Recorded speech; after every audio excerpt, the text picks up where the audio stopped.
Ito ang kwento ng batang hindi sumuko sa hamon ng buhay para mahanap ang tunay na tagumpay. Iniwan ito ng kanyang ama sa murang edad. Pumanaw ang kanyang ama, ngunit hindi niya alam kung saan siya tutungo. Hindi niya alam paano bubuhayin ang sarili kaya pinilit niyang kumain ng kahit tira-tirang basura. Natulog sa kalye na mag-isa, nagugutuman ngunit wala siyang magawa, tinitiis niya ito lahat. Napadaan siya sa isang kanto, may naiwang karne, pinilit niyang kainin ito para maisurvive lamang ang kanyang sarili. Nakita ito ng isang lalaki, sabi niya, kung gusto mo kukupin kita, tumira ka sa akin. Kaya tinuring din ito na parang anak niya. Masayang masaya siya habang lumalaki.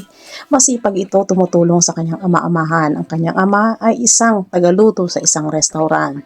Kaya habang bata pa lang ito, tinuturuan siya na kung paano magluto ng mga masasarap na steak.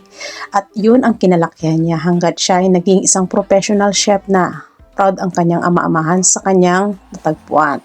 Sumali ito sa isang competition. Gusto niyang ipakita ang kanyang talento sa pagluluto. Sabi niya sa sarili niya, gusto kong maging proud ang aking ama-amahan.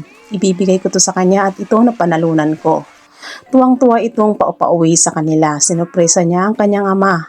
Ama, nanalo ako. Ito ay regalo ko sa iyo. Nang dahil sa inyo, hindi ko maabot ang aking tagumpay, kaya ito ay para sa iyo.